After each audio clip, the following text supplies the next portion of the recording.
I never want to leave the gym feeling like I just crushed it and like I'm amazing. Like, I want that to be the fight day. You know, like, I never want to leave that gym feeling like, man, I'm the best in the world, blah, blah, blah, blah, blah. I want to leave feeling like, man, that was good, but I could have done that better. Or I could have done that a little bit different. Or I should have done this, or I should have done that. Because that makes you grow to where, like, the night that you step into, or the day that you step into, whatever you're doing, you're like, man, I'm, like, there was not a single day that I didn't have more growth and feel like I needed to make more growth. Welcome to Black Belt Beauty Radio, a podcast fueled by a passion to support your journey in developing your most beautiful and optimal performance in life. Each episode is driven with the intention to elevate your mind. When we elevate our mind, we elevate our life. So get ready. It's time to rise.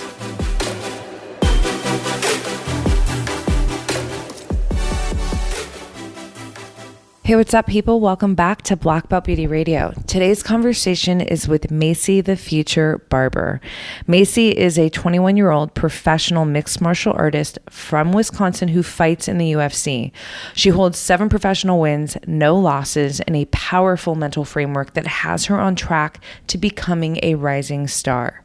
Her entrance into the UFC was officially made with her impressive win in the Octagon when she was featured on Dana White's Contender Series in 2018.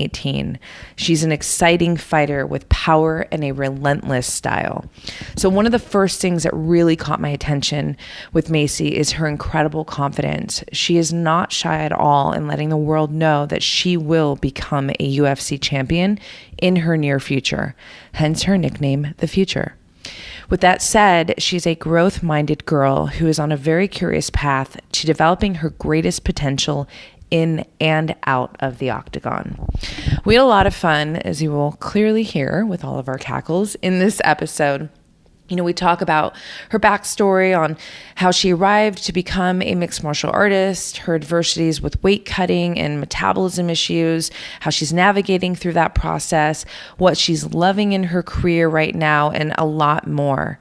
I really love how focused and determined Maycee is to actualize the vision she holds for her career. And it's just a lot of fun to witness her process from mindset to action as she moves towards it. Her next fight will be at UFC Boston on October 18th against Jillian Robertson, and it's going to be one not to miss. I really think you will appreciate her mental framework and just, you know, her charisma, her enthusiasm towards her career and really towards life. So I'm excited to hit play and let you take in this awesome conversation with Maycee Barber. Enjoy. Maycee girl, woohoo! We are podcasting in the house. Yeah, I love how I know. First time ever. Isn't that so fun? First time. It's so ever. weird. Yeah. Social media is such a trip. Or it's so weird when you like see somebody and you feel like you've known them even if Forever. That's one version. That's like our version. Me. I know. In a different body. Hi, me.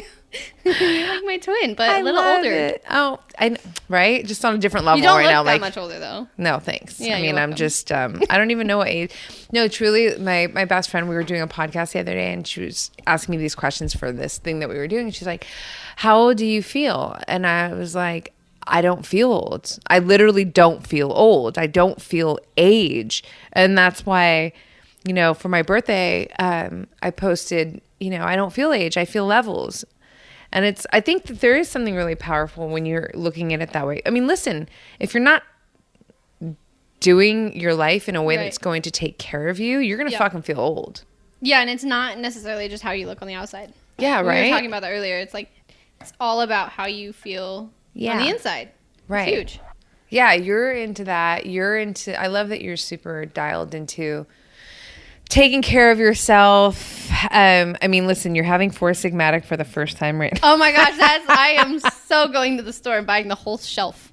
You're the whole shelf of Four Sigmatic. The best part is it hasn't even, like, wait till the mushroom adaptogens. Like, I mean, this is all chaga. It's so healthy for you, People know? are going to think it's weird when I say I'm drinking mushrooms. Not anymore, girl. Like, what is it? It wasn't Denver Well, that's care. legal? Oh, yeah. Yep. But this is I'm not out. that mushroom. This is not that kind of mushroom. Not that kind of mushroom. We're science. This is the healthy, nerdy mushroom. This is a healthy biohacking, nerdy mushroom. Yes, we'll stop there. That is perfect. Girl, this is so fun. I'm so excited. So how's everything? Okay. How was your morning today? How was my drink? It's amazing. My morning was good too. I went and did physical therapy on my hand, and I didn't even know. Okay, so I had cupping done on my wrist. I didn't even know that was a thing. Did they do the I know fire that cupping or? is a thing. No, they just like suction your. Yeah. It hurt. Like it was. I was so tight that like it was indented in. Yeah. On the cup. Dang. And so when you would flex, it would look really weird.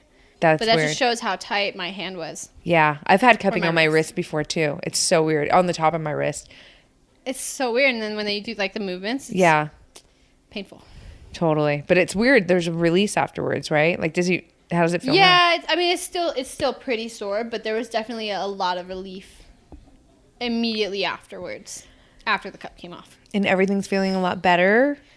For the most part, yeah. I mean, you're moving along we're great. Making so much improvement on that. Like my thumb mobility is way past what they thought it was going to be. That's dope. Really good. Yeah. Dude, I love how dedicated you are to your levels. I love how dedicated you are to your performance, like to your, your overall performance. Like we were talking earlier, having a rad dinner. We're talking about just like life stuff and just like, things that are really interesting to you, like the mindset stuff. And I think, and you're so young, I say that so respectfully, but it's easy when we're younger to kind of overlook these things because things are just, you don't feel it the same way when you're younger. You can get away with so much more is what I'm trying to say. Right, but what athletes put their body through, even if you are young, the amount of trauma that you put your body through.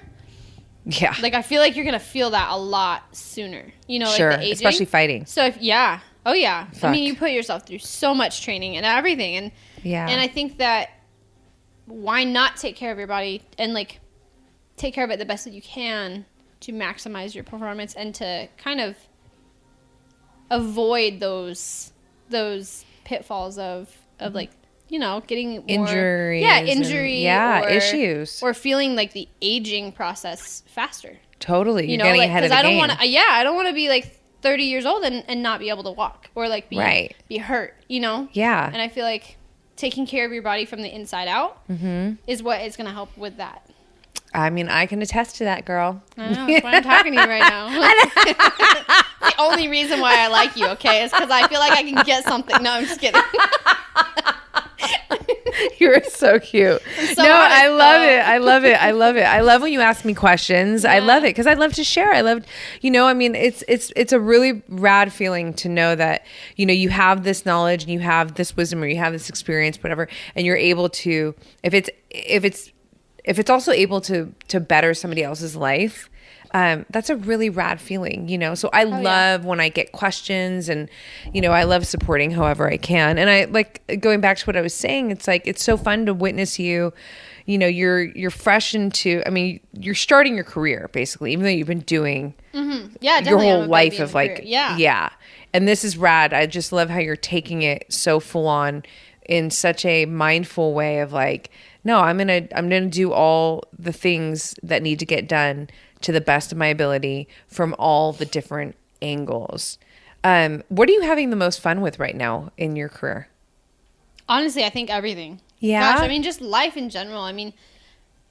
Just in terms of life, like I was given the don't do anything halfway from like my parents, my upbringing. Mm-hmm. But deep down, I'm still a woman and we overdo everything. We overanalyze, we overthink, we over exaggerate, we overdo everything. Sure. And so like for me, I overplan, I overtrain, I'll plan my week out every single day of the week. Like that's just how I am. Yeah. And so I think that like more so in the last year, I've just learned to really just enjoy the moment and just like you can't plan, even though you can plan some things, you can't plan everything. So just learning to enjoy it and that's something I've just done in the last few months mainly is just being happy. Where did that come from? What do you think the switch was in like the last couple months that led you to be more? I think it's just the maturity. Yeah? Yeah, I just think it's like when you're younger, you just try to, you try to make everything happen.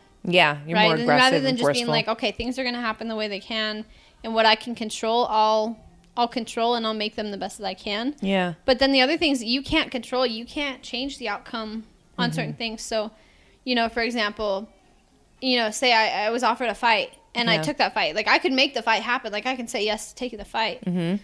And I can say yes to training and putting everything I can into that. Yeah. But let's say for whatever reason, it just so happens that I was to get injured in a training camp. Mm-hmm. That's not something I can purposely be like, oh, I'm not going to make that happen, or I am going to make that happen. You know, that's not a decision you make.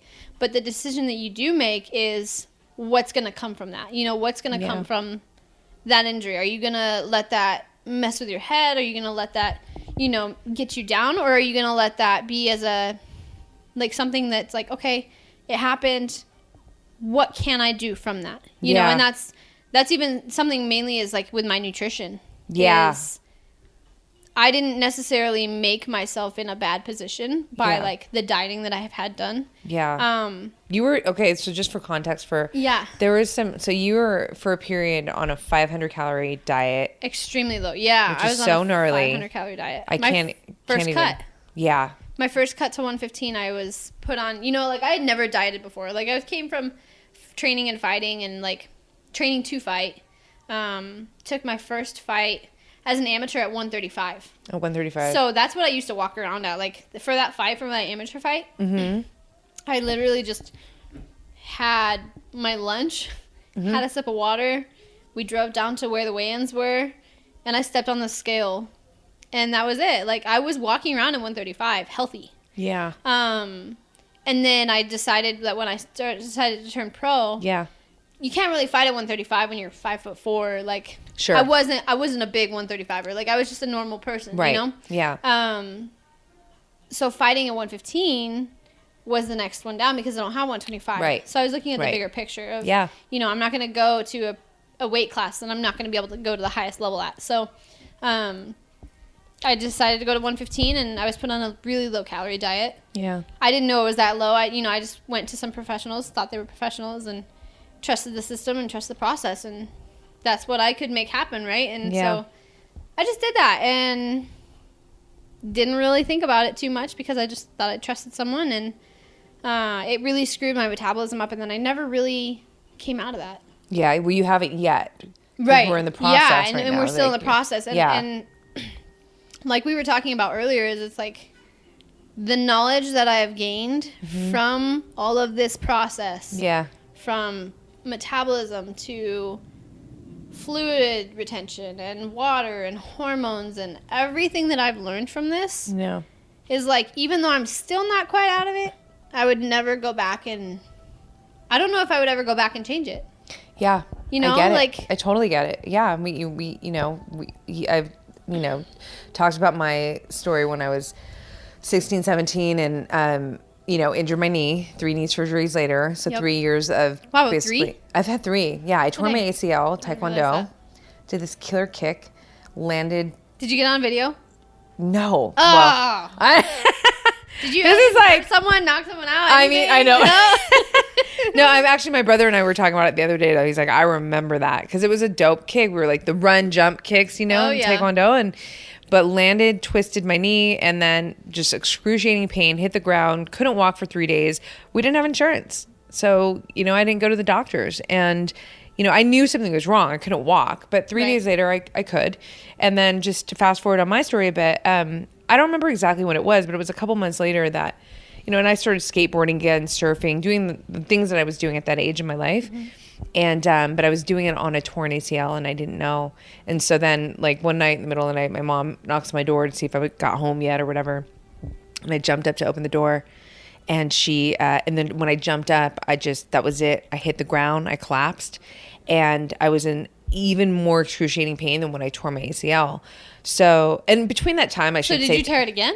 No, so this is what happened. Oh. So, and I should say this because I wonder, like, this could be helpful for somebody who's listening. I don't know. But between that time, like, I remember I'd be sitting in, like, history class or whatever. And all of a sudden, my knee would do this weird, like, whoa, like it's going to lock or it would get. Like it's unsteady. Unstable. Yeah, exactly. Okay. So then, I hit the ground. It's the middle of the night. My mom goes back. She's like, oh, I'm going to bed. Okay, whatever. And then I'm Sounds fucking like lit. mom. Sounds like a mom. She's like, I just need to make sure you're okay. Now I'm going to bed, but I'm done, in pain. Hit her up, like had to call her, and I was like, I need to go to the hospital. Like I can't even breathe. I'm in such pain. What ends up happening is that because I was working on a torn ACL and didn't know, I ended up tearing my meniscus. But when I tore my meniscus, there was a piece of my meniscus that got stuck between my joints. So that night, oh my gosh, when it happened, the piece is getting stuck. It's stuck between the joints, and my knee is now locked in bent position. So fast forward, it would be 1 month until I had my first surgery. So my knee was bent for a whole month. I'm on crutches, knees bent. Get the first meniscus surgery done. Takes weeks to get mobility back into my knee, and then I have to go in and do the ACL surgery, and then a year later I tore the meniscus again.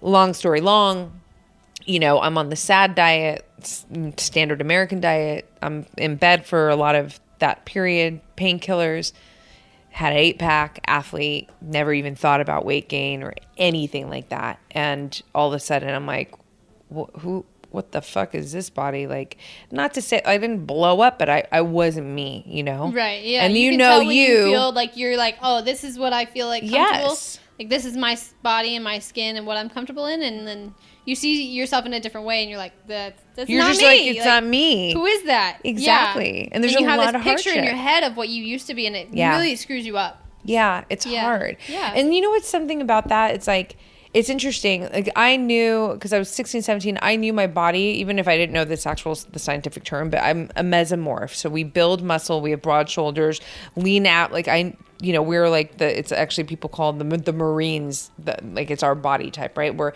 versus like the tall and the skinny, or there's the pear shape. You could be a mix or whatever, but that is my body type. I think I'm a mix.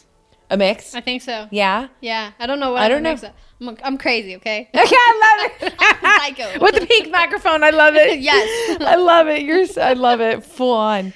Yeah, but I had understood that was my body. Like, I wasn't the tall, skinny girl. I was strong. I had forearms. I had, and then all of a sudden I was like, what is this access? And I had no knowledge. And so going back to you, there was a lot of suffering for a long period in my own story and journey, but there was a lot of beauty, like a beauty about it too, is that I discovered so much. And that's, you're in that process right now. Right. The knowledge you gain from the process. Yeah. Is almost, it's almost. You want to say it's almost worth it, but then it's like, yeah, it's almost worth it, but at the same time you're like, that's very counterintuitive to say. You're like, oh yeah, it's worth it. Well, you know what, it is, like, from where my position now, right, like 41, all the knowledge, yeah. I look back and would I want to feel that pain again? Not really, but it's just like what you said, you can't control, right? We can't control things. So I choose to look at the situation and go, there is so much wonderful that came out of that, because I gained so much knowledge that not only now am I able to share and help other people, but also, like, this knowledge is allowing me to take care of myself at the highest level for the rest of my life. Right? It's like, right. Yeah, totally. That's huge. And if you even look at it that way, and how much more you're going to be learning in this process, you're essentially setting yourself up, especially someone like you. Because, girl, you are an applier. You are like, you're a doer. Yeah, and the hard part right now is, like, I'm learning all this knowledge, and, like, to me, I'm like, I want to apply it right now, and I want to see the change right now. You know, like, I'm a right now, give it to me right now kind of person. Yeah. So, like, having that knowledge, like, I know that looking back, you'll be appreciative of it. Yeah. But in the moment, like, when you're going through something like that, it's hard to be like, oh yeah, I'll go through it again. Yeah. And you're still, like, you're kind of still in the mix of it. So yeah. But things have turned out good and like a lot better. Like, your last fight, you fought at 125, which was so helpful, right? It was way better. It still wasn't ideal, but it was way better. Like, we still had. I was actually talking to I was working with Clint Wattenberg at the nutrition for the UFC Performance Institute, and we were just talking about it, how the cut still wasn't ideal. We still had to drop calories quite a bit and reduce protein or reduce certain things and carbs and all of that to help my body lower. Yeah. But in terms of like me going from 115 versus 125. Oh my gosh, that's it was night and day. I felt fantastic. Yeah, well, you looked amazing. And my performance went pretty good. Yeah. I mean, it was a pretty good performance. But what I have noticed is like, and I was talking about this again with someone else earlier. Yeah. Is the injury level on like when your nutrition is not ideal and like on point. Yeah. Your body doesn't recover as fast. Sure. It doesn't heal everything as fast. And so you're more prone to injuries, which is what I kind of felt in the last 2 fights, maybe 3 fights. Okay. It's like I felt like in the camps I would get more injured and more, you know. Yeah, you're more susceptible. Yeah. Absolutely. And so I'm like, well, why is this happening? Yeah. And the main thing is like your nutrition and your cells and your hormones and everything is not producing the right way. Yeah. So they're too busy keeping you alive, all the nutrients you're getting, that it'll keep you alive, but it won't keep you from breaking a little bit. Absolutely. Know? So I think that now that we've switched around the nutrition, it's going to help me a lot more to stay healthier and better performances and then come out healthier. Yeah, no, absolutely. No, that's like, kind that's a thought. Yeah. No, but it's a fact though. Like protein is such an important macro for your entire body, for longevity, for, muscle health. I mean, there's just so many, we've talked about this so much. And I'm just learning so much more on how this particular, like it affects your hormone response. Like it's, I wish I could speak like the expert, Dr. Gabrielle Lyon, she's such a badass, but she was a guest on the podcast and we wrapped out about this, but protein in of itself is like a major, you get injured if you're not getting adequate amounts of high quality protein, your recovery is going to take longer. It's just a fact, right? So it's great that you're already, recognizing that, seeing it, and then you're able to apply it. Cause let's be real here, girl. Like, there's all kinds of sports, pretty much any sport you can get injured. We know that. Right. But fighting you're not is like necessarily signing up in a different sport knowing full well that you're going someone to war. Else is going in there to injure you. Yeah, exactly. Like it's me or them and they're going to injure me and I'm trying to injure them. It's like you sign on a line saying that's what you're going to do, It's right. like you're handing like full well that, for example, the last fight, Jessica Andrade versus Rose Namajunas. I mean, that girl got dropped on her head. I know. Like, that's a life-changing I did injury. not like watching that at all. That was intense. And I mean, like, if you drop someone on their head and you break their neck, I mean, that's life-changing. So you sign on a line knowing full well that could happen. That could happen and you could forever be altered, Right. So that's a lot of mental work. Yeah. Yeah. Like, how do you deal with that? That's like, I mean, well, so I know that jiu-jitsu's been a part of your life for a long time now, but when was the idea that I'm going to be a fighter? When did that come into your life? I think that came more so around like the age of 14. Okay. Maybe? And you're 21 now? Yeah. Recently. Yeah. Happy birthday, Thank girl. You. We have the same We're birthday month. Yeah. May babies. There's no better month. I love it. It's a beautiful month. I love it. Better month. Exactly. It's a shit. Oh my God. Yeah. So I think it was like around 14. What triggered it? I grew up in martial arts. I started when I was 3. And like I wasn't like, going out and kicking everyone's butt at 3 years old. It was something that we did as a family, and it was fun, and you learn, and you pretty much go around. It's like recess, right? Yeah. Was it like karate, taekwondo? It was karate, yeah. Got it. We would do karate. We'd have forms and all sorts of stuff like that. But we did it as a family, and then we moved, and we switched towns and found the same kind of gym. It was the same franchise, and continued on, and found an instructor that we loved, and just continued. And when I was 14, we actually ended up opening our own gym. We owned it from like 2010 until 2018, like the end of 2018. So we were open for like 8.5 years. Wow. That's a long time, yeah. Mm-hmm. In Colorado. And growing up in it, I mean, I also had a competitive edge. And I also... Was that because you have like 5 siblings, or is that just naturally you, or both, or... Probably a mix of everything, Like my mom played soccer in college. Cool. My dad played sports. Like, and we were just doers, you just do stuff. And, Yeah, I mean, I just grew up doing it, and I was competitive. You know, my sister and I we were so competitive that we would like have handwriting competitions.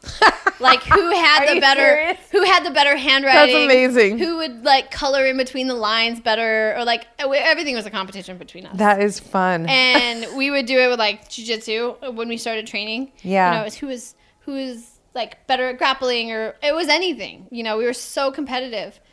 But it was a healthy competitive thing, right? Like, because you guys are friends. It kind of was, but like when you're siblings, you're like teenage girls. Come on, it gets a little dirty. Sure. Like, you get a little dirty. You're like grappling, you pinch someone, and you're like, hey, that's my spot. You know? That's so funny. It's so true, though. Like, you ask her, if you ever meet her, you got to ask her. You be like, did you fight dirty? Yeah. Like, did you cheat a little bit? And she'll be like, she'll tell you no, but she really did. That's hilarious. I love it. But yeah, so be competitive, and I just think that I love the sport, and I love the fact that it's not just jiu-jitsu, it's not just karate, it's not just boxing, it's not just Muay Thai. Like, there is so much that you can learn from each and every one of them. It's endless. Yeah. So finding a career that I can, one, make money at, I can stay healthy, I can stay active, you know, I can have, because I love being active. Yeah. So healthy, active, making money. All of that. No, I'm just laughing because me and you were going to... No, we were like, okay, let's go see Avengers, right? And then I'm like, but, you know, the movie's 3 hours. That's a lot of sitting. We were both like... We can't sit that long. Truly. I mean, that's... Yeah. So sorry. Like, if you sit that long, you're going to take a nap. I mean, it's hard. Yeah. 3 hours I get bored is like... quick. No. I mean, like, if I'm not doing something productive, I get bored. With yeah, you just like, you move. Like you just said, your family, you guys grew up, you guys are all active. And I think that when you are someone who is more active than not, we tend to have a harder time sitting for too long, period. Right. Like, end of story. Also, as like athletes, you put a higher, like, almost like a higher standard for yourself. Totally. And when you do that, you're like, well, why am I sitting and like watching a movie? You're like, I could watch a movie on my big TV while I'm doing dishes or while I'm folding laundry. Being productive. Like, yeah, while I'm being productive. And then, and like, instead of like, oh, wow, it's a beautiful day outside, let's go sit in a movie theater in the dark. Right. Yeah. I know it's like, hard. Like, to me, it's it was a cute idea. And I had a feeling it might not happen, but I was like, maybe. But anyways, I love movies though. Like, I love them. Me too. Like, it's just like 3 hours is like, yo, come on. I could be in another city. Okay, wait. I'm so curious. So did you have, did you have any, like, Bruce Lee is like a soulmate to me. That's how I see him, right? Was there any your long lost brother? It's like, yeah, man, I don't know. That human being was just still is incredible, mentally, just on another level. Do you, obviously his skills too physically, but at that period, was there any external influence that was really inspiring you? I don't care if it was a cartoon or a human. I mean, honestly, like, I think just the level of being able to learn, and seeing, you know, the skills of each person and seeing where you can grow. Yeah. I think that's what mainly drew me into it. But as I came into the sport more and I started to get closer to when I was going to fight, seeing fighters and just different mentalities. And, like, the mentality of a fighter, like, one of the fighters I followed along a lot, I've actually got to meet and spend some time around, is Donald Cerrone. Okay. Rad. And just his mentality and his career is like, he's one of the veterans of the sport. No, hell yeah. Know? And when people look at him, he's like, oh, that's Cowboy. Yeah. You know? And he's just this, he has wins, he has losses, but he has these fights where you want to go and watch. Absolutely. You know, because he's not a boring fighter to watch. Not for and 1 second. And he has so many fights that you can actually follow along the journey. And the main thing that pulled me in and was like, man, I want to be like that guy is his, I'll fight. You know, like, you can't pick and choose who you're going to fight. If someone offers you a fight, you're like, yeah, I'm here to be the best I can. I want to fight that person. Yeah. You know, if you offer it to me, I'm going to say yes. Yeah. You know, he's fighting. I was just talking about it earlier, or listening to it earlier, of, it was like 19 days ago that he fought, and he's going to fight again in like 14 or 15 days. So gnarly. Like, he's back to back. Yeah. You don't find athletes like that. So his level of mentality of that is incredible to me. And then just different athletes with their mentalities as well. Yeah. So the mindset has inspired you. The mindset, you know, there's not a specific athlete that I'm like, oh, I have to be like that person. Yeah, no. And I'm not You even know? talking about like a cartoon. I don't care. Like, Yeah, anything. I mean, like, there's Chitara from Thundercats. No, sorry. Like, Rocky, come on. No, but that's cool. So you were just, so it was kind of like a force of all things. It's like you're already in it. You're a martial artist growing up, and now you're discovering that, you know, there's a career path that can actually, you know, exist for you, where you can Right. apply all this, you know, this activity that you love, right? And learn more and become better through it and make a living and travel. I mean, people also ask me a lot about like Ronda. They're like, you know, that's like a big thing for women. Of course. To be asked. That's a big question, is like, do you see yourself like being like Ronda Rousey or like this, or wanting to be just like her, or you're going to be the next Ronda Rousey? I'm like, she is a phenomenal athlete. Again, like, I think that she is such a good example and was a really good example for the sport for women, because she was so dominant at what she did, and she did it with everything in her. You know, she was really good at judo, and she did that with everything in her body, you know, everything in her. Absolutely. And she was successful. The only problem is that she didn't evolve with the sport, and that's not anything bad with her. You know, it's just the way life goes, and it's just the way the career and the progression. You know, she did so many good things for the sport. Yeah, she's so many good things. Like, she is one of the main reasons why I'm sitting here with 2 UFC wins right now, you know? Absolutely. Like, without her, we don't know, you know? Like, yeah, I mean, it wasn't going to happen. That's the known thing. It was a no. It was a no until Ronda. Right, so until her. Right. So being like that, like, it's not an insult for me to sit here and say she didn't evolve with the sport. It's just the way that she came, you know? I think it's another way to look at it. She made the sport evolve, I think. She's the reason why the sport evolved. Totally. And so, like, also, people flip it around the wrong way, and I just think that she's, like, this incredible person that... Well, and I think that there's always an opponent that can show you up. Yeah. Because evolution or not, like, somebody... And even out of fighting, like, in makeup, there's a makeup artist who can always gonna crush be something me. There's better. you know, and so, and then I think it comes down to like, well, you know, in knowing that, then you decide like, how much more do you want to put in to try and level up to the, you know what I mean? Right. And sometimes, you know, some people want to keep going and keep leveling up, and this is even taking her out of the picture. It's just more the concept. And then sometimes people, because I can relate to this in my own life and my own, you know, certain parts of career life, where it's like, actually, like, what it would take to actually move into that next level. I'm like, actually, I don't feel enough drive or passion. Right. Again, this is just me. It has nothing to do with what we were talking about.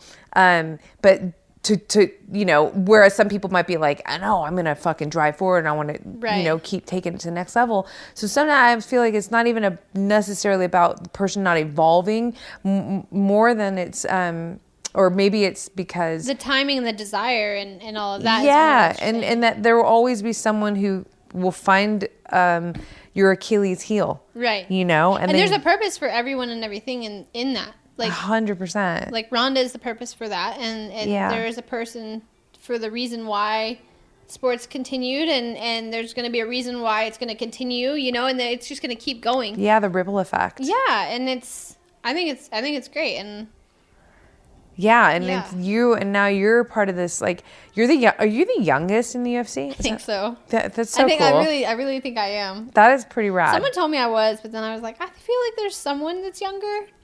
But I don't know. I don't know if there is. And then every time I get asked that, I like think about it for like 5 minutes, and then I get distracted. I'm like, squirrel. I'm like, oh, squirrel.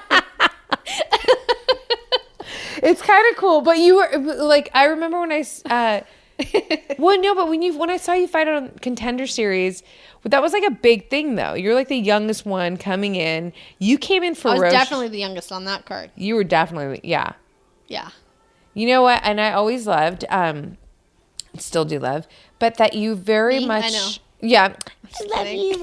You're very much, you're like into visualization. You're very much I don't know if you actually have like a practice. I'm not saying that, but I feel like you are all about, like, I have a vision and this is happening, right? Like, don't you have some timer or something on your? Yeah. You gotta tell me. Okay, so everybody on the interviews that I do, they always ask me. They're like, "Where's your countdown? Where's your countdown? Will you send me a screenshot?" So I don't know what it was. I was doing a lot of research and I was just trying to figure out. I'm like, okay, realistically, I knew that I was young. like super young for this sport. Yeah.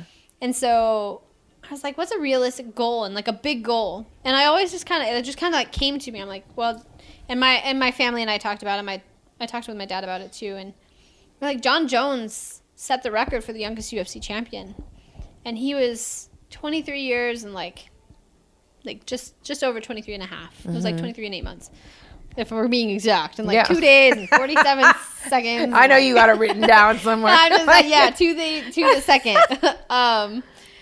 But yeah, so I was just like, one day I was looking at it and I was doing some research. You know, I was reading about a lot of the fighters and I was like, oh, that'd be cool. Like, what if they have a countdown? Like, they have apps for everything in this world now. So I'm like, well, maybe they have a countdown for that. Yeah. And I don't know if it was like something specific that like sparked that, but once I did it, I was like, it helps you feel the goal. Like, it's good to have big goals. Yeah. But I have like, that's a big goal for me. Like, that's a long time. If you think about it, like, it's a daunting task. You have 2.5 years or 2 years and 8 months still to go, and you have no idea what your life is going to be like. You know? 2 years ago, I didn't know I was going to be sitting here. Right. You know, so trying to plan that is insane. But having that on like the back of your mind. Yeah. And like thinking about every single day, okay, what am I going to do today? What goals am I going to set today? Yeah. To benefit myself towards that goal, you know? Mm-hmm. But yeah, so I have a countdown on my phone. That's amazing. Well, it kind of keeps you, like, I feel like it helps to keep you focused on the path. You know, it's like that, I mean, that has to set the tone or help to set part of the tone of each and every one of your days. Like, well, when we have measurable goals, bottom line, like in any area of our life, it does implement, I feel like it puts more of a fire, it puts more of a focus into the process. Right. And it gives you a reason like to wake up in the day with like a motivation. And it doesn't just have to be like as a pro athlete, that's a pretty big goal as a pro athlete. Yeah. But like it doesn't just have to be like that. You could have that with like even just like a normal life goal. Absolutely. You know, like for example, say you're not a fighter and say you're not even an athlete. You're just a normal everyday person. Yeah. And you might not feel comfortable in your body. And you're like, oh, well, you know, either you want to gain some weight or you want to lose some weight. You can realistically set a goal and be like, all right, this year, by this time this year, how do I say By this time by next this year. time next year. Yeah. I can't words today. It's okay. It's forcing matters. God, not kicking in yet, okay? It's coming. It's coming. Give it a few minutes. The lion's mane is on its way. It's on its way. By this time next year, like they could have a completely different body or a completely different life. And you set that big goal. Yeah. And you have that, but you also have to set those. Like if you set that big goal, you have to have that as your goal. But then you have to have the motivation each day to reach that goal, you know? Do you feel motivated every day? No. Oh, no. Well, let's talk about that. That's interesting. But that's not just me, you know? It's like everybody. Like, it's a battle that everyone faces. So what do you do when you don't feel motivated and you have this goal? It's not just that you're completely unmotivated. It's just like little bits and pieces. So like maybe one day you wake up and you're not as motivated to go for a run, or you're not as motivated to go grind it out in the gym, or you're not as motivated to drink as much water, or like whatever it might be. Right. You know, like there's something in every day that you know is a little bit of a struggle. Yeah. Yeah, I just think that like depending on what it is, like if it's lifting session or if it's like a strength and conditioning session, because I've had that like where you go into the gym and I'm just like kind of not in a good mood. Yeah. And to me, like how I get through that is I know deep down that when I get out of that session, I'm going to feel like a badass. Like I'm going to be like, man, I just killed that and I really didn't want to, but I did. Sometimes those feel the like, best, it feels right? so good. Yes. Those are like, so like, yes. Getting over that hurdle is like something that I think is how it helps me. In terms of water, like if I don't drink, if like I know that I'm like not motivated to drink water, sometimes I just don't. Like, yeah. And that's okay, you know, and you'll be like, all right, I got to get this. Like, I've really realized that in the past couple weeks. Yeah. I'm like, just because of my water intake, because I'm always on the go. Yeah. And I just changed it up. Like, instead of feeling unmotivated to drink enough water through the day, like, maybe it's just because I don't want to carry on my jug. Yeah, totally. Jug of water. Like, well, maybe I'll grab some, like, smaller bottles. You know, like, I don't know, just changing things up. Changing up the perspective. Are you hard on yourself when you feel, or period, first of all? Are you hard on yourself? Who's not? Well, there's people who, that's a great point, actually. And I think it just depends, right? It's like we can be hard on ourselves in different ways, right? Like there's the type A personality, the, overachievers, that whole thing. I think I certainly fit in that category, even though I'm not a fan of labels, but just, I have high standards and I'm on the pursuit of excellence, in my life. So, which I think is good. The only thing I feel like it's a good balance.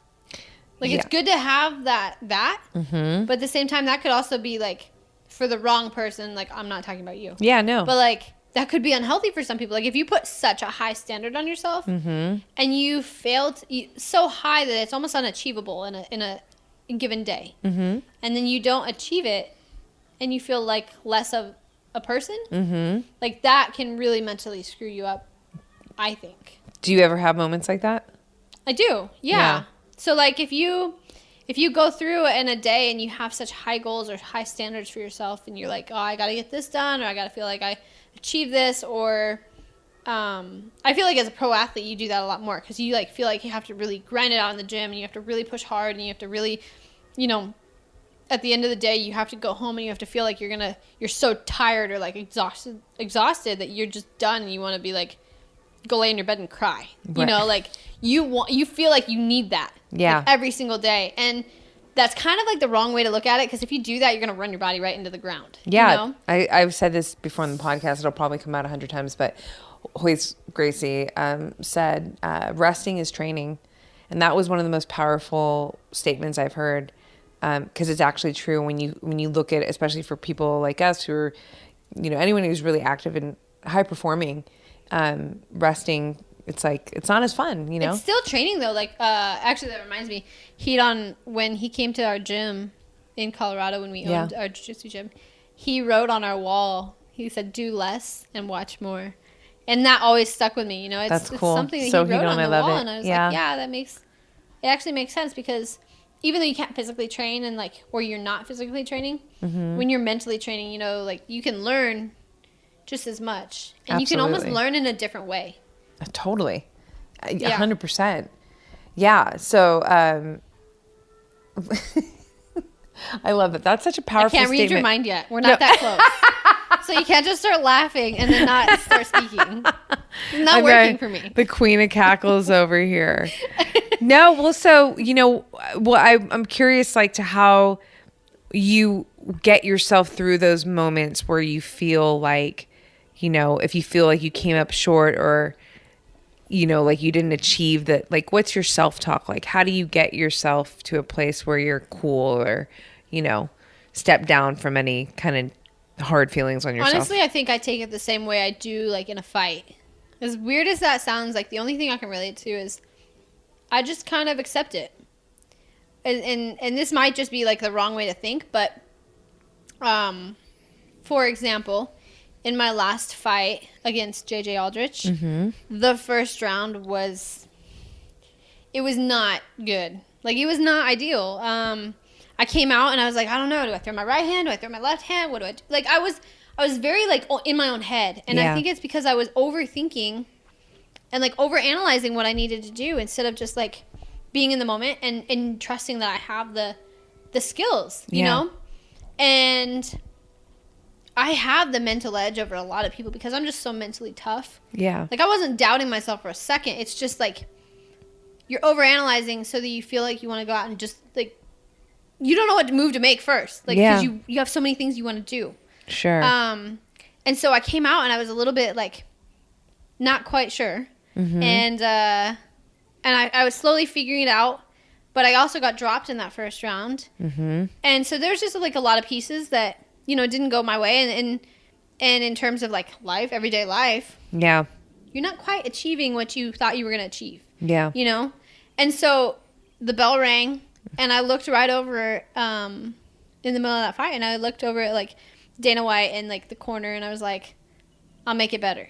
Like, that's what I said. I looked right at him. I was like, I'll make this better. You said that out loud? Yeah, I looked right at him. Right before I walked back to my corner, I'm like, I'll fix this. That's hilarious. Like, I'll fix this. You would say that. And so the next round, I came out and I finished. Yeah, and you it did. was like, I didn't even think about any of that. What do I do? Like I just didn't think. I just threw my hands. And I mean, I finished her. Yeah, you did. And so that's kind of how, like, I feel like in life, I also need to take that approach too, is like, maybe I didn't make it this day, or like this morning when I woke up, maybe I didn't put on the right t-shirt. It made me feel great. You know, like, so you change your shirt. Yeah. You're like, I'll fix this, you know? Yeah. Like, you just got to change it and look at it a different way and understand that things are going to happen and you're not going to have the ideal. Nothing's going to be ideal every single day. Like, most of your days are going to be less than ideal. Yeah. But it's what you make of them and how you view it that changes it. You know, and that allows you, that's helpful for you, especially as someone who does, you know, you're a growth-minded person. You're reaching for excellence in your life, in your career. Like, you are literally on a mission. Right. So, you know, and it's hard, right? There's so much challenge on all fronts of challenge, right? It's, and so I think it's so important to have that kind of mindset and that ultimately that kind of relationship with yourself where you're like, hey, you know, I know how to push you and I know I can let you push me, but there's also this understanding of like when to back off. Right. That's so huge. Yeah. And it's just you know, like, same thing with the mentality is like, had I gone back in that first round and like let that get to your head, like if you let that, like if you have a less than ideal round or a less than ideal day and you let that get to your head and you let it eat at you, you're going to come out in that second round still mentally screwed, you know? Yeah, well then it snowballs. Then it just keeps going. So like if you have a messed up day, like say you're just the average person, you're trying to eat healthy, you know, say you're eating, you ate great for like a week and then you mess up one day and you live a little, you know, and you just feel guilty and you're like, oh, I messed up. Yeah. And then it just snowballs, and it really does. And that's what creates that unhealthy lifestyle is like. For sure. Yeah. You can't be an extreme on both ends. You really have to just accept it. Yeah. Acknowledge what's going on. Yeah. And assess it fully. And then also assess your feelings towards what's going on. Well, yeah, it's the student perspective, I think. When we stop taking things so personal and we're looking from an observer's eye at our actions, at ourselves, like at life, period, all of it, right? Not only are we better able to learn and then we're able to grow, but there is a release of, you know, just stress, basically. Because when everything's personal, it's life is just so much harder, you know? Yeah. So that's a great way. It's just rad to hear it because you're at a young age, and so you're only gonna get better. Your mental framework is just growing, and you know the way that you're channeling your life from, you know, how you take care of yourself to how focused you are in your career to the mindset, like being more easy. It's rad. It's rad. Well, thank you. You're welcome. I also feel like the mentality you were asking me earlier, you're like, well, where does your like the mental toughness come from? Yeah. And I really think it comes from. Wait, did I say that out loud? Because I asked it in my head. You did. You said it. You said. Four sigmatic. These mushrooms are hallucinating. They're not Denver mushrooms. I'm totally kidding. And everybody who knows, get me into trouble here. Not Four sigmatic. Four sigmatic. Sada will not come after me. No. Oh my god. I'm just kidding. It's a four sigmatic.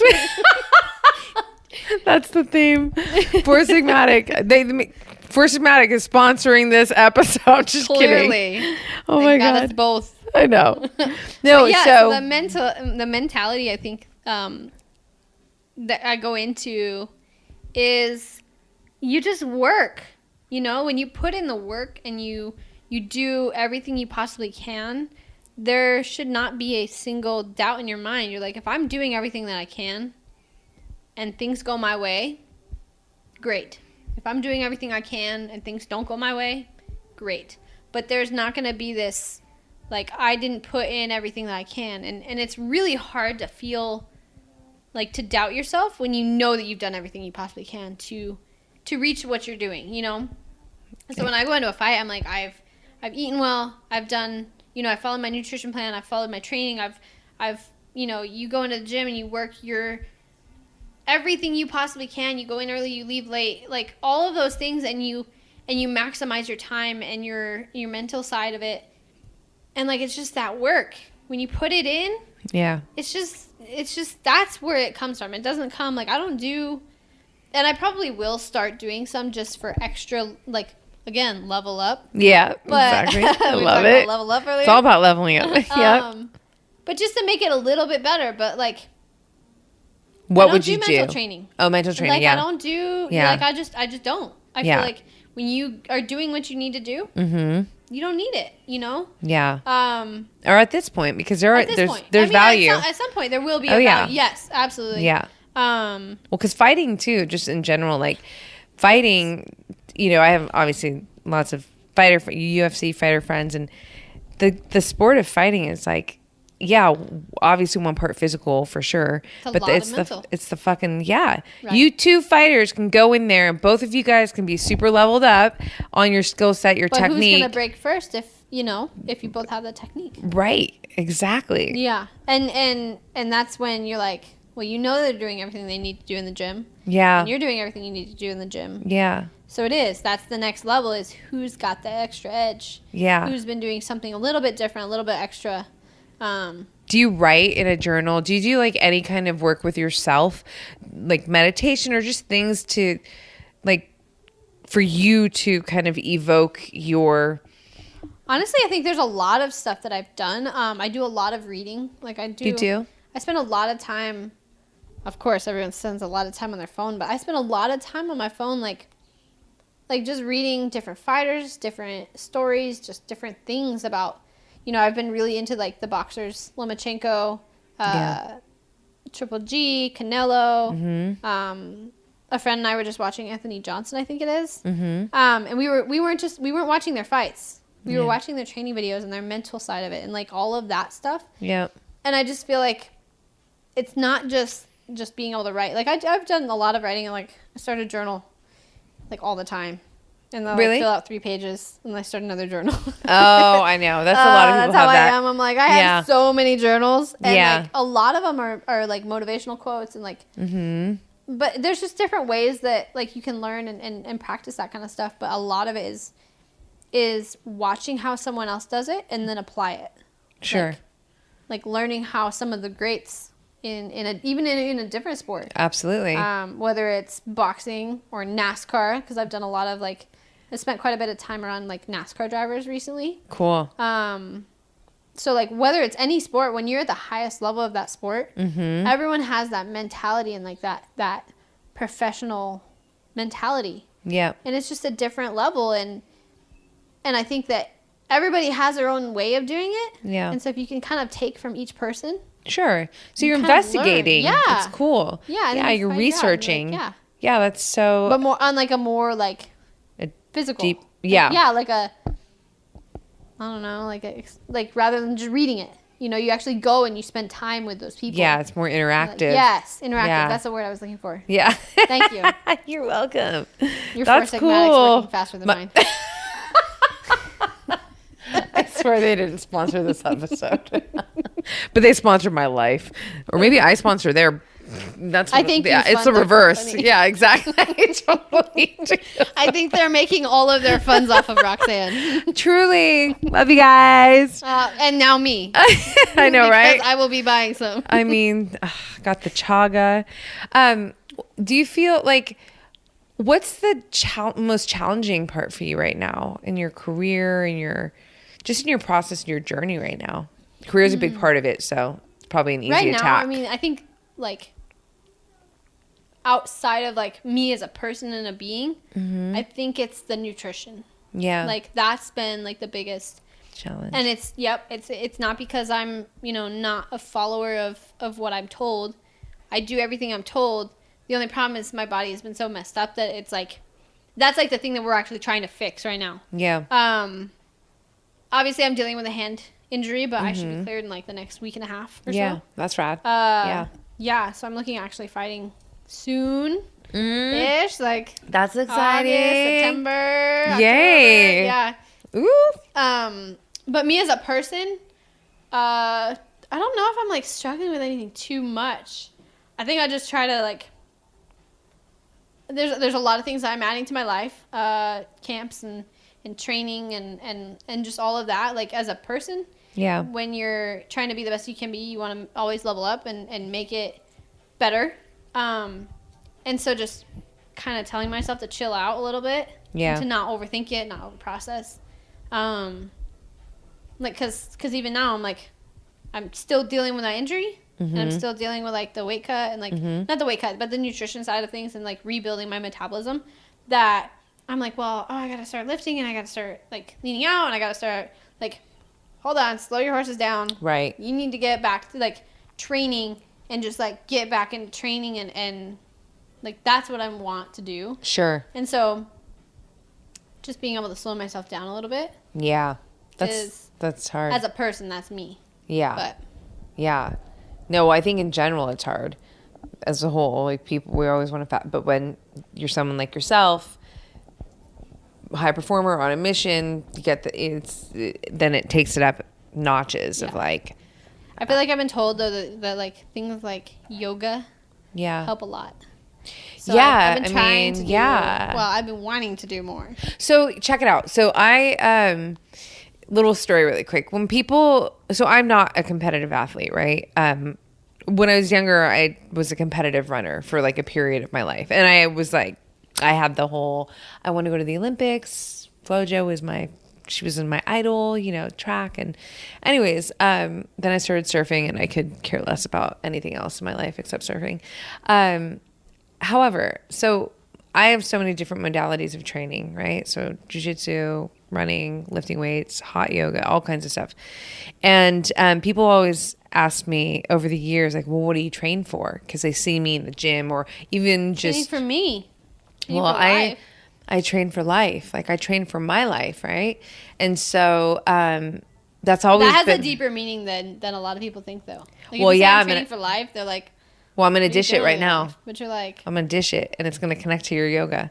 So for me, I think about, like, and especially in my life is, I live on the edges, right? I'm a solopreneur, building business, like it's this whole thing, right? Basically I deviated from the system in the path, if that kind of set. Yeah, you're definitely not normal in the normal sense of path creator, like paving my own way as I go, right? And so my life, and life really in general is like, I need to be agile. I need to be strong. I need to be able to sprint at times. I need to be able to go the distance. I need to be able to slow the fuck down and breathe and wait and chill, right? So when you think about like, I need to be flexible. So all the different modalities of training, jiu-jitsu, teaches you the flow and like the jiu-jitsu chill and the... Well, I teach, for me, the primary thing, yes, flow for sure. Primary thing for jiu-jitsu is I learn how to become comfortable in discomfort. Because you're fucking uncomfortable oftentimes with like this twist and the guy is on you and his head or whatever. Armpits in your face. Yeah, and the gi is hot and you're sweating and it's like, but you're like, but you have to be so composed and then in flow and then surfing is like, you have to sit and you got to wait for your wave and you got to wait for the right wave and the right point. Patience, yeah. And, chill. Yoga, one of the greatest things that I've been doing yoga for 19 years now. And one of the greatest things I've taken from yoga is that, there is a difference between discomfort and pain, right? So when you first start doing yoga, it's like, it's fucking pretty uncomfortable too. But you learn how to breathe through discomfort. It's not actual pain. Like that's not pain. Unless somebody does have pain. I don't know. I'm not trying to say that. But like as a whole, it's more of a discomfort, And learning how to breathe through that is so powerful. So anyways, you take all these things. So when I'm lifting weights, when I'm running in the sand, 6.5 miles in the deep sand, like I'm really training my mind To know that for those things, to take those things and apply it to my life, because my life demands it of me, right? It's like, you better be fucking agile. Like, you gotta be quick. You gotta be, now slow down, pick that up, be strong, so anyways, whatever. I'll go into so much energy right now. I know, right? Oh my God, no, but it's energy. cool. It's cool because to bring it back to you with the yoga thing, I just think that there's value in all of this, and the value is so much more than the physical. For me, it's so much more of the mental. It's really, knowing that you can do something is the mental training too. That's also another part of mental training is knowing that you can go through a yoga practice or go through certain things and you're like, I made it through that, like, totally. It's a confidence booster for sure. Every session that you go through, like, I'm sure for you with training, it's like, even though it's what you do, but every single time you do it, you do something different. There's something different about it. And I'm sure that there has to be a sense of accomplishment, like a feeling, not like every single time you're high-fiving yourself, not that would be bad, but you got to feel good every time you get another session of training in. Yeah, you definitely feel good, but at the same time, if you leave feeling like you did everything you wanted, then I also feel like that's kind of defeating the purpose too. As weird as that sounds, like, I never want to leave the gym feeling like I just crushed it and like I'm amazing. Like, I want that to be the fight day.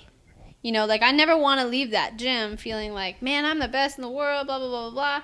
I want to leave feeling like, man, that was good, but I could have done that better. Or I could have done that a little bit different, or I should have done this, or I should have done that, because that makes you grow to where, like, the night that you step into, or the day that you step into, whatever you're doing, you're like, man, I'm, like, there was not a single day that I didn't have more growth and feel like I needed to make more growth. You know, like, you have the growth, but you also feel like you can grow more. I love that. Like, you need both. It's so powerful. Oh, thanks. It's like a big, you're so cute. That's me. No, it's so good though. It's so good because it's like this, it's this bait that just keeps you hungry and hungry.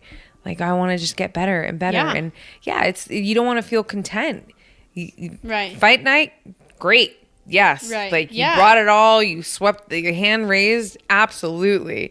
But when you're in your process and you're learning, I think that's a beautiful, powerful way to keep evolving. Yeah. I think you can also look at that with, like, everything. Like, I feel like, and I don't know, because I'm not like an artist or anything, but, like, if you make a painting, you paint something, it may look like a masterpiece, but there's always the person that, like, who did that masterpiece who can pick out the little flaws. Sure. And, like, I feel like that's me in my training, is like, man, my training may look flawless, or my you know, your certain techniques may feel flawless, but deep down, you know, you're like, oh man, that was good, that was a great takedown, but man, my power could have been a little bit better, my explosion could have been a little bit better, or like just little things, and you find them, you see them. Yeah. But that's not for everybody else to see. That takes the extreme level of a person trying to get to be their best self, and the best that they can possibly be at what they do. It takes a special kind of person.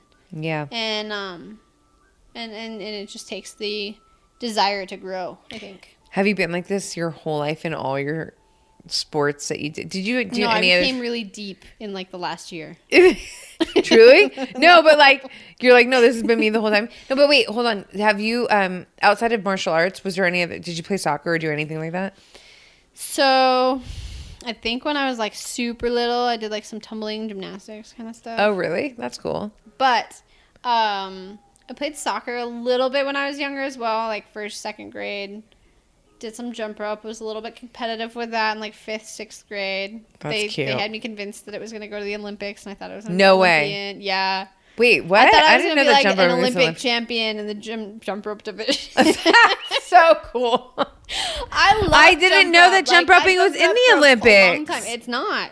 But they had me convinced that it was going to be brought to the Olympics. You just got me there. I was like, I would love it if it did. That is classic. The level of talent that you have to have. I'm sure. It's incredible. Wait, so you're a good jump roper? Yeah, I can jump rope. You do like the double dutch? Yes, I can double dutch. I can double That dutch is with so a rope cool. inside the double dutch. That's how good I Really? am. Oh my Yeah. God. I'm getting some Nobody cool has these, visuals right nobody now. has these talents. or Yo, these that's gotta knowledge help and your these talents. fighting. It does. It helps your footwork a ton. For sure. The one that I think is the most beneficial is the one that they do when they're like jumping on their butt. Like sit down on the floor. You can like jump over the rope with your butt. It's insane. But That's amazing. it's weird. It makes I me feel laugh like- every time. No. I can't do that one because I like. You kind of make sit me down want and to I'm pull like, up no. YouTube videos No, and that's watch like not some me. dope jump ropers. Yeah, you gotta look it up. It's so much fun. That's hilarious. Yeah, so I did jump rope for a little while. Crazy, but I thought also, so after jump rope, all of this I like was still in karate. Okay. So like karate was always a staple in my life. And you loved it? Mm-hmm. Yeah. Yep, we loved it. We just continued on. I think there was a little bit of time where I didn't do karate, but it was just like a short period of time when we moved because we went from like living in the city to living in the mountains. Oh, Like, really? 8 years. Oh yeah. Oh, It was wow. Amazing. That's We were, like, an rad. hour from town. Really? It's It was an beautiful. easy transition for you? Yeah, because we ended up like we would go out shooting guns and we would ride dirt bikes and 4-wheelers and that's How the old are life. you? How old was I? Yeah, like in that period. I want to say, well, it was all the way up until we moved to Wisconsin. So, we moved to Wisconsin in December. So the past like 10 years, we were living out of town. So like, That's cool. yeah.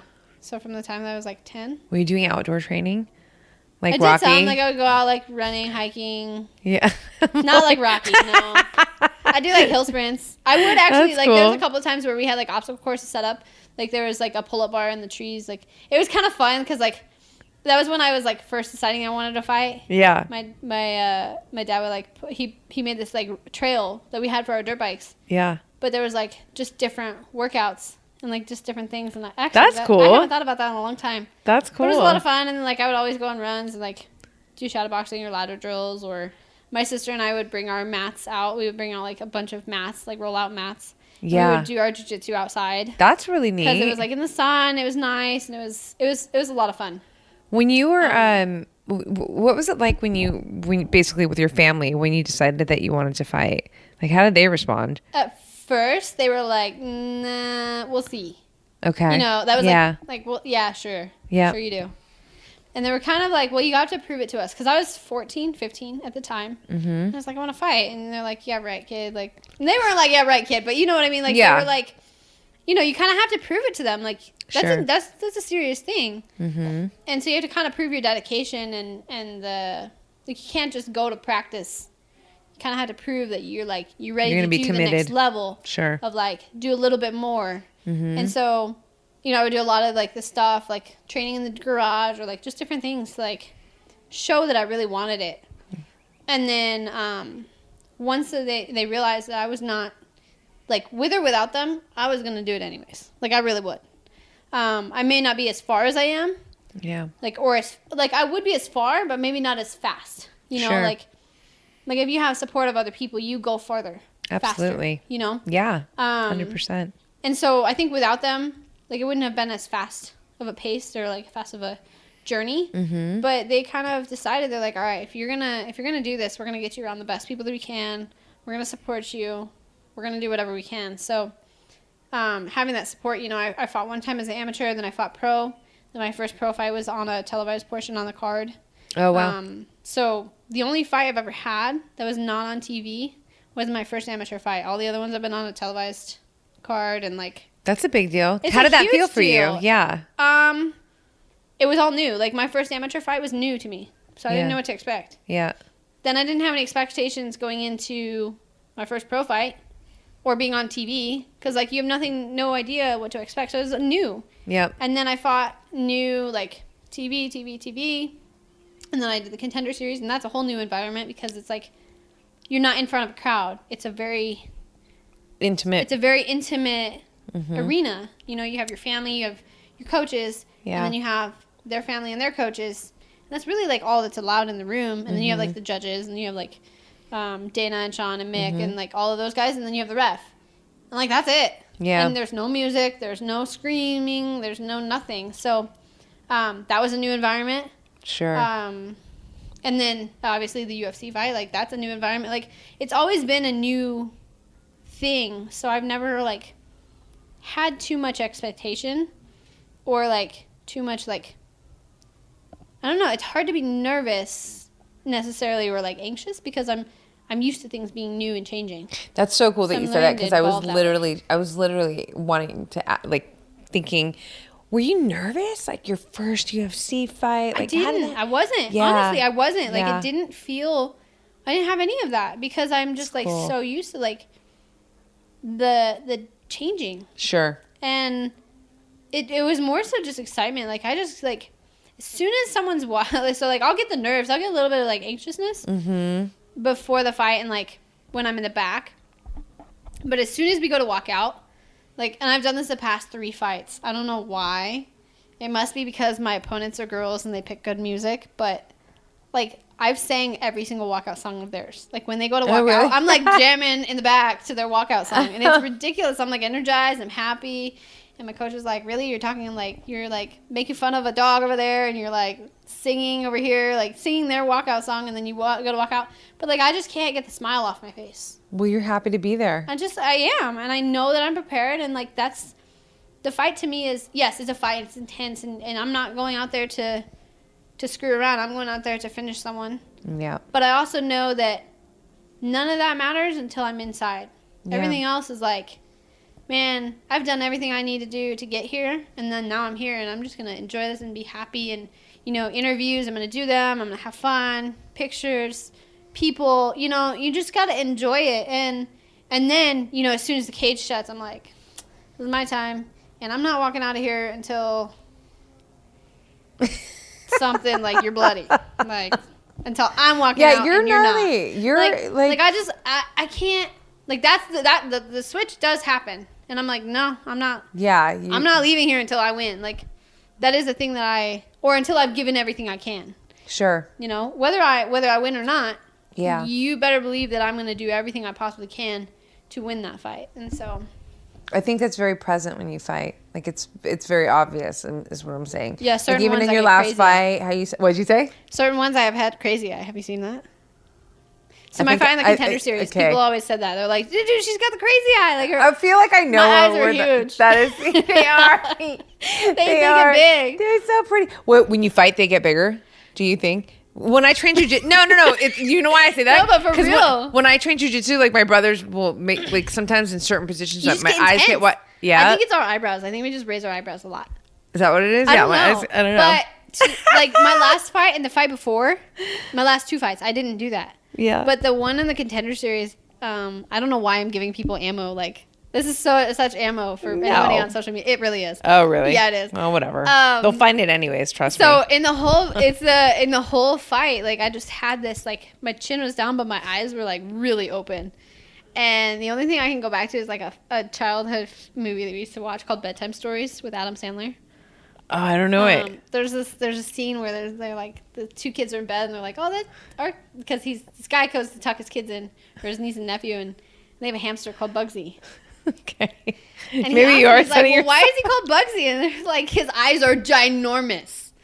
And he turns around and he's like, those eyes would be big on a cow. It's so funny. So now anytime I fight and I see that fight, I'm like, oh no, freaking Bugsy. Like, that's my nickname now. Like, my eyes are massive. That's hilarious. But it makes me laugh. But yeah, it's classic. No, you have big, beautiful eyes. But I'm sure, like, when you're fighting, well, I mean, listen, everything's intense. They might get a little wide at some point. Intense, okay? Exactly. There ain't no blinking happening. I think what was so rad at your last fight, like you said, you had that first round. It was like, and then I think it was actually really cool to see how you came back in the second, though. There's something cool, like, yeah, I'm sure that shows a little bit more. That's what I'm trying to say. Yeah, it's like, dang, okay, wait, because the first one, like you said, it wasn't your ideal, but the way you came back was like, oh shit, like. When you talk about right now, like I'm going in there to do this, that job has to get with done. your eyes. Like, no, you don't have. You just, you were relentless. You were relentless. Yeah, I mean, you have to be. You cannot be in there. You can't be. You can't mess around in there. You can't give them anything, and you can't have any form of compassion in that. Like it's a sad thing, but you really can't. You can't have any. non-desire to hurt that person. Sure. As bad as that sounds, like I don't go into a fight. I don't go into a fight being like, man, I'm gonna break your neck or like I'm gonna hurt you. Like, right. But I have this desire. I'm like, I don't ever want to let someone walk out of a cage without knowing that they were in a fight. You know? Yeah. Like, that's just a level of like how I feel in my heart is like, I'd rather finish someone or make sure that someone, and this is the non-gentle side of me, the non-jujitsu side of me, that I'm sure a lot of people in jiu-jitsu would be not proud of. But, like, I don't get it's not as fulfilling to me, necessarily, to finish a fight with a choke in, like, the very last second. I mean, I don't know what that's like, though, so I can't speak on it fully. Yeah. It may be. Yeah. But I haven't really felt that. But there's nothing that I've felt that's better than finishing someone and like and having the ref have to save them. Yeah. I'm sure. I know. Really I can imagine. Like having something like where someone needs to be saved from that environment. Mm-hmm. That's a really empowering feeling and like a really good feeling, a dominant feeling of like, no, that was mine, and there was not a single doubt in my mind that I finished that fight. I won that fight. Yeah. You know. Yeah. Not personally. Versus but like if some fights you see, and you're like, you know, someone will put up a really good fight, but they might mentally break or they might have an off night, and they take the easy way out. You know, rather than leveling up themselves and being like, no, I'm not going to back out of this. Yep. I'm going to continue to fight because they have the skill, but they may not have that mental edge. Right. So, you know, for whatever reason, maybe you're on the top and you're winning, and they just roll over, give up their back, and they let you choke them out. You know, I feel like they quit on themselves, but that wasn't like I didn't technically beat you. Right. You know, like that wasn't just a technical battle. Sure. That was a little more of a mental battle. Like to me, I'm like, I won that fight mentally, but I want to win it mentally and physically. Like I want you to break, and then I want to finish you. That's why mindset, man. Mind is so everything, right? I really do think it's such a huge component just to life, not even just fighting, obviously, but I feel like we all have a fighter in us, right, in life. But yeah, it's so, it's really impressive when you can witness in, you know, connected to your career, when you can witness a fighter's mind in the octagon, you know, going through everything that they're going through. That's some fucking rad shit to watch. And it's certainly something that I'm paying attention to too. So it's like one part, look at, you know, whatever the technical fight moves, but like to watch them, because I can see when somebody's crumbling. I can see when someone's like the lion in them is fighting. You can even see it before they even go in there. That's true too. Yeah, for sure. You can definitely see the psychology of it all is so interesting, right? Yeah, for sure. That's cool. So, okay, outside of, because I know that you love your career and I know that like fighting is so fun for you, but I'm curious what do you do for fun outside of training? And what do I do for fun? Yeah. Oh, man, who is Maycee? Ooh, who is she? Gosh. Okay, so that's what we were getting onto. That's something I was going to tell you about. Before we rabbit trailed, because women Roxy Rabbit Hole. We are good at that. Don't you know my nickname by now? Roxy Rabbit Hole. All right. Well, we went from talking about what I did as sports to back to fighting. But before all that, when I was like 14, 15, I thought I was going to own a bakery. That's cute. Isn't it? I have like this not many people know, but like I had this skill, like I'm really artistic. Oh. And I always liked to cook and like bake, not because like I was obsessed with food, but I was obsessed with how you could make it look. I love that. Like I would, and I actually made my sister's wedding cake for her wedding. No way. In June. Yeah, it's beautiful. It's like that's a big deal. Wedding cake. Show you it, but I want really to see. Pretty. That's rad. It's what they call like a naked wedding cake. So it was like you can see the cake through the frosting. I don't know about this kind of cake. And naked. Beautiful. That's rad. Isn't that weird? Yeah. Yeah. I love it. Sounds like a sexy cake. It is. It actually was a really sexy cake. Yay. Like if you could have a sexy cake, I think that's yeah, of course you can. Yes. My food is sexy. How was that bison tonight? Oh my gosh, that was amazing. That recipe is in your book, right? It's in my ebook, yes. That's coming so out, good. Right? The ebook? It's out. All right. Yes. So I'm getting your ebook. But you're the cutest. Yeah. So you made this cake. I made the cake. But like that's what I did. Like I even like it's the artistic side of it is something I was really drawn to. But then I realized I didn't like doing dishes. Ah, So you were funny. that flew out the window, and I continued to train and like all that. And that really the training and all of that really took over my whole life. Like Yeah. like I love to make things look cool and like baking and whatever and like giving it to people. But that like I'm an athlete. Like You I are an am, athlete. and I just that's something that's inside of me, but so I do that. My family and I actually own a coffee shop in Wisconsin. Oh, that's I don't know cool. if you knew that. But, No, I don't think I did. yeah, so when we moved in December, we bought a coffee shop in Wales, Wisconsin. Okay. It's called Black Canyon Coffee. Oh, cool. It was a coffee shop that has been open for like 13 years. Mm-hmm. And this older lady she kind of got done. She was tired, didn't want to run it anymore, so we kind of took it over. Fab. And now my whole family just runs it. And That's got to be fun. Like but I the love coffee shop. I love coffee. It's such and a that's cool why, environment. But I can only spend so much time in it because I'm like, I need to enjoy my coffee. Yeah. And I don't want to obsess over coffee because Right. I'm never going to not love coffee. And I don't want anything to ruin that for me. Totally. Like, I'm never going to get sick of it because I don't want to, Yeah. So, yeah, we own a coffee shop.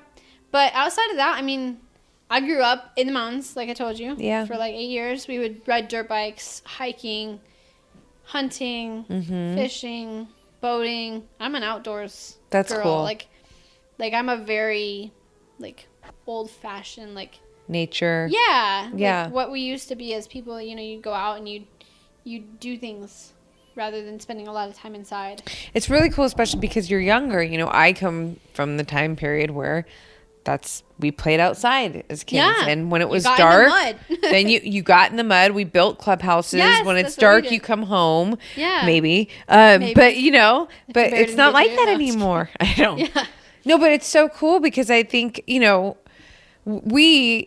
those who grew up in this time period can so now see how beneficial it was. The value of it. The Oh. value. Yes, exactly. Yeah. It's huge. Yeah. It's Keeps you amazing. grounded, It's yeah? just- yeah. Oh, yeah. Yeah. I love, I feel so much happier when I'm outside. Yeah, me too. All I wanted to do, I think it was last week, was I went hiking every single day for the whole week. I went to Colorado because in Wisconsin you have one mountain and it's like a hill. You could summit the whole thing in 5 minutes. So when I went out to Colorado, I'm like, all right, I'm going hiking with you. I'm going hiking with you. Someone wants to meet up for dinner. Let's go hiking. Like that's all we did was let's go hiking. Yeah. And it was so much fun. And I was like, I felt so happy the entire week. And it was just because I was outside, and I was able to see, have the sunshine and it was nice weather. Yeah. And when you're outside and you're not connected to something, if you're hiking, you can't really be on your phone, So you're really connected to yourself and outside, and you can actually think and process. And by thinking and processing, I'm talking about my life. I think about everything from what I want to do in 5 years to what I want to do the next day. Yeah. And also just assessing where I've come from, where I've been, where I want to go, all of that kind of stuff. Mm-hmm. So that's good. It kind of helps you mentally reset. So outside is amazing. Yeah. No, I agree. Yeah. I'm a nature dork too. I love it. It's so much fun. It's so great. I think It's this so year healthy, I'm man. trying to find a spot close to the lake so I can do some paddleboarding, swimming. That'll be on nice. the lake because we're really close Yeah. to I think Michigan, maybe. That's cool. So I'd like to go out on the lake a lot. You have We'll see. you have a lot to look forward to. I'm excited for you. do. There's a lot coming up. You're, Yeah. the way that you're approaching everything, like I said earlier, I feel like it just feels really healthy. And, I'm not saying it's all figured out, not by any means, but it's more of a I don't framework. think any life is.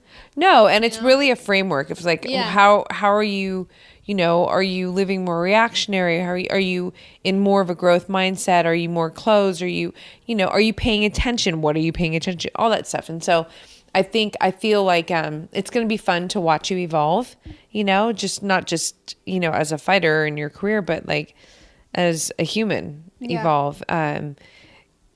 It's going to be cool. The baking thing is sticking with me in my mind right now. I'm like, This will be cool. I wonder if it comes back in her life in some way. It kind of has a little bit, just like with the coffee shop, but like I don't do much of it. Yeah. But I do some. Yeah. No, So. it's weird because sometimes it's like not because you're going to be a baker one day. Maybe it's like I'm just creating this right now. Now watch it ends up being a thing. Can you imagine? But like because of your health journey and because of, your love for sport and because of your love for fighting like baking and all, there's something that comes out of that. Like it's this thing that you don't know yet and I don't know yet, but it's fun to watch how that happens. Misha Tate kind of did that. What did she do? I don't know about it. She used to do cakes. No way. I didn't know that.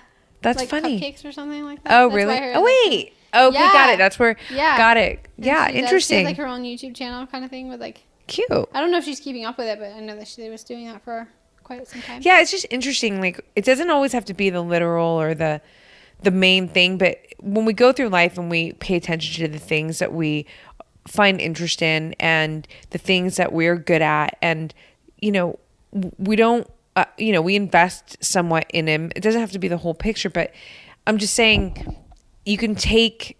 I know this from my person. Exactly. I have an analogy and it's terrible and it's cheesy, but I use it all the time. Like I always give the people the example of like if you imagine your life, and this is how I look at my life, it's a giant jigsaw puzzle. Like it's a puzzle and you have this fascinating image. Right? And you go and you get it and you're like, okay, I see this image, right? And you see the image and in your mind, like for your life, you see the image that you want your life to be, right? And you have this picture and you see it, right? And then you also have the puzzle and you see the picture and that's how it's supposed to be. Well, like when you go along and you're building this puzzle, you're putting together this puzzle, when you first start out, like there's going to be so many pieces, you're like, what the heck is this for? And you like keep putting them in, you're like, well, this one's black and it's stupid and like, that didn't make the picture any better, But then when you get done and you're at the end of that and you look back and you like, look at the picture, you're like, wow, that's amazing. But say that one little black piece, that you're like, what was that for? Like, what? That's a nasty looking, like, that's an ugly piece of a puzzle. Like, what would that possibly do for that puzzle? Yeah. And you take that little piece out and you look at the puzzle, you're like, something's missing. Mm-hmm. So like if you look at your life like that, you may have these deep, dark things or like these crappy days or these awful things that you go through and you go through that day and you're like, what could this possibly do for my life? Mm-hmm. Or you have like the piece like that's beautiful and you're like, oh, that kind of makes it look good. It kind of makes it look nice. But if you were missing anything like that and you like, something's missing, Yeah. Or if you were to go back through your life and you take away those black pieces, you're like, I'll take those away, take those out of my life. Or if you had thrown those in the garbage when you first got that puzzle, there would always be that little bit that's not there. Yeah. No, that's cool. Like getting really deep. But like that's how I view my life. Is like it's like a puzzle. And you look back and you're like, wow, any of those are missing and it's just something's not complete. Yeah. No, I love it. Yeah. It's appreciating all of it and being open to what you are not fully able to understand yet. Right. But putting it in anyways and accepting it and being like, okay, that's cool. Yeah, exactly. Like, all right. Yeah. If that's supposed to be there, then so be it. Yeah, I love that. Yeah. That's not cheesy. You can use that in your life. That's cheesy. Okay. I taught you something. Oh, thank you. I'm putting it in my back pocket and carrying it for your. Hey, but it's not just me. For your aging process. Thank you. As you grow up in this life. You just gifted as I grew up. I know. As I level up. You just gifted all of us with it. I love it. Okay, so I want to ask. I want to do. It's like a fun thing I like to do on my podcast. As I choke. Okay, I want to just kind of throw some words at you, and there's no speed here. It's not like you have to. It's not a race. Also, I just want not like a minute to win it thing. No, it's not a minute to win it. Okay. But I just want to know what your thoughts are when you hear the words. Like, what does it mean to you? So, you ready? This is fun. Mm-hmm. I say that now, but then I'm gonna hear the word and I'm gonna be like, what does that mean? No. No, they're pretty. I don't want to say they're basic. They're important. They're like pillars. Okay. Okay. Do you want me to think hard on the word, or do you want me to just to say the first word that comes to my mind? I mean, it could be top of head if you want, but you know, it's up to you. Right. We got time. My mic and I are ready. Okay, ready? I know. I mean, how cool is a hot pink microphone? Of course. I feel so sexy right now. Well, this is very Black Belt Beauty. I mean, come on, we got the pink, the pink and the black. My blanket has peace signs on it. It's got what? Oh, peace signs? I feel very Fitting. That is amazing. I know Just you're all give me a wig. cozy. I love it. All right, ready? Yeah. Here we go. Fear. Fear. Okay. I think fear to me is like, I think it's, the way I would put it is like, if I was to think of like what makes me afraid is the unknown. Like what you don't know, and you feel fear and like that feeling when you're not sure of what's next and you can't control it. So it's like uncontrollability. Okay. Yeah. Rad. Yeah. Ready for the next Like one? an A+. I know. I saw your eyes. I was like, I was about to say, there's no grading here. There's no test scores. No, I'm just curious. I love it. I love it. No, it's awesome. Makes perfect sense. But fear is also growth. Oh, okay. You can keep There elaborating. you go. No, that's all I had to think. I just had another thought. I was like, well, usually when I get afraid of something, like, and you overcome it, you have this sense of like accomplishment too. Hell yeah. Yeah. Absolutely. Yeah. I Okay. think I just made my answer so much better. I got an A+ for sure. You are you got an A+ for sure. I love it. Okay. Love. Maybe ++. Love. Ooh. I think I actually was thinking about this one a little bit. Not just now, but earlier. To me, love ultimately is not like when a lot of people are like, "Oh, I love you." They take it as like a romantic "I love you." Mm-hmm. And I think it could have such a deeper meaning. And to me, it's like I genuinely care about your well-being and about like you as a person. So like when I tell someone like I'm like I love you, it's not, you know, like it's I think it's an overused word, honestly. I mean I definitely I think it's an overused word. I express like, it like when people are like, all "Oh, the I time. love you." Yeah. You know, you tell people like, you know, like when I talk to my mom or my family or anybody, I'm like, you know, you say love you, bye. Right. Like I think that's just like it's watered down. Like it shouldn't be something that it's like a habit of saying. It should be like a true like I genuinely care about you and I want you to feel like I bring it really deep here. Hey, but side note, Roxy lives. I just said Roxy. Fuck, I live on the deep end. In the deep end. Yeah. Okay. Fair. I mean, hello. I'm all cozy. I'm like, keep going. I'm listening. Yeah. Your eyes are closed. You're like, love you. I'm the queen of love too. Like I'm always love. No, but I think it's there's so it's like it really is like it's just like this big thing. Like you can't just water it down. You know? Yeah, no, I get it. Because here, let me say something. Give me some words, because I'm mixing my words up. No, well, it's funny because so I say I love you a lot in my life, right? To the people, even sometimes, you know, just to people who I don't necessarily have a long history with, but I just feel like in that moment with them, whatever we exchanged, there was something, a friend. It was, and I'm not even talking about like my best friends because they're always getting the I love yous. But for me, it's like I feel so much love truly in my life, in my heart, in my being. It's like the driving force behind fucking everything I do that it just comes out of me. Now there are different degrees, there are different, right, yeah. Absolutely. There's the romantic love, but you know, and I don't want to say unfortunately, but like, you know, it's what we got in English. It's like English is actually it's a beautiful language, but it could be less deep than other languages. So, right, yeah. But I've had people There's tell not many me, words that you know, like you can I've had friends say to me before, like in the history of my life, you love everybody. What do you love about me? Like, you know, because I'm such an I love you.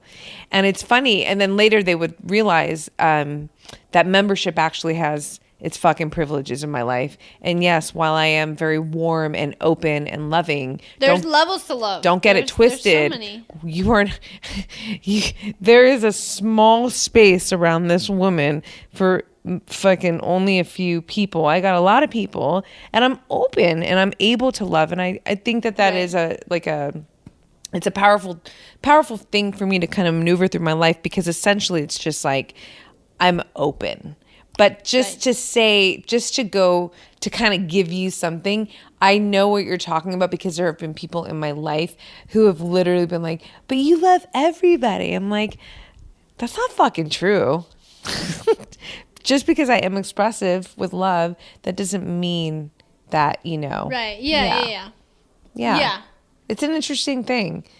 It's almost like we need another, like, you need like another word. We need another word in between, like, we like that, or I love that, like, right, like I like you, or you like I love you. Like, yeah, you need something in between. I adore you.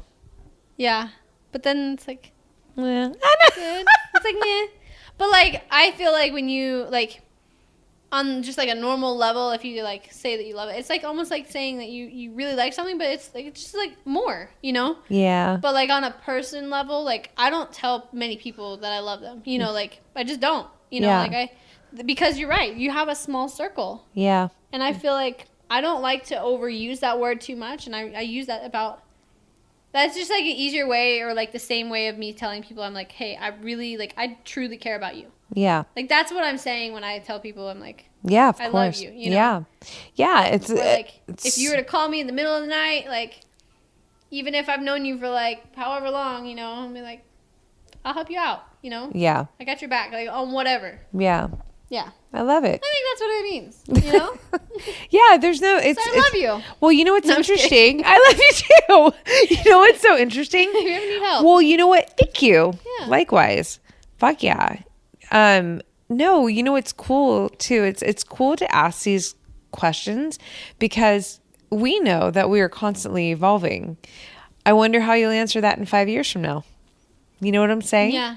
It's an interesting thing, right? That's actually a question I ask a lot of people. I'm like, what is love to you? Like, what does that mean to you? Really? Like, just random people. I'm like, what's love? Like I do. I ask it. It's a weird question, but I do. That's cool. Like, because it's fun to see what everyone's view of what that really is, because a lot of people are like, well, they don't really have a deep answer. Yeah. And like, my answer could be like the whole length of this podcast. Oh, girl. I mean, yeah. People who listen to this podcast. Yeah, exactly. Like, that's what I'm saying. I hang out.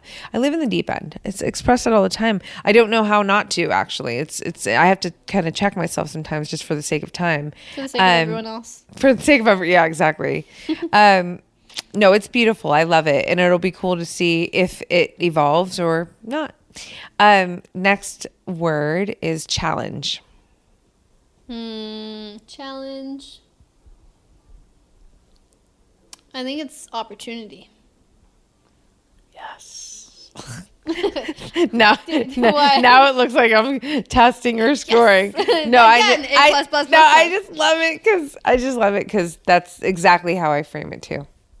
Okay. Challenge is opportunity. Okay. But yeah. I nailed it. No, but I really do think that way. I think like if you like when you look at something and you're like you have like this like a mountain, right? Mm-hmm. That's your challenge. It's an opportunity to get to the top. And when you get to the top, you know that not everybody gets to the top. You know, like not everybody does that. Right. So you have the opportunity to be different. You have the opportunity to be better. You have the opportunity to obviously overcome that challenge. So I think it's like that. That would be the word to put with challenge. For sure. I love it. Yeah. It's badass. Yep. That's me again. Hey, yeah. Girl. Okay. Success. Ooh.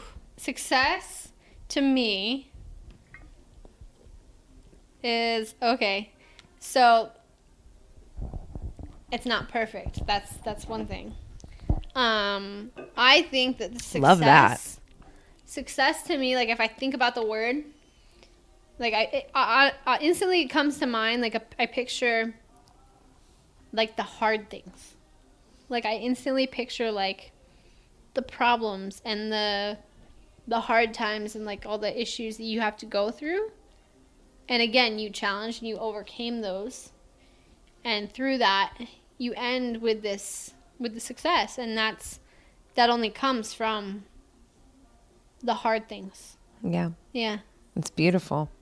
That's really cool the way you framed it. Fuck yeah, girl. Listen, this is going to be exciting, like I said, to witness you, to support you, to cheer you on. Like, you've got a lot coming up. Is there anything that you want to put out that you haven't in this conversation, our very first podcast together? Thanks for inviting me to the movies. Thanks for asking me on a date.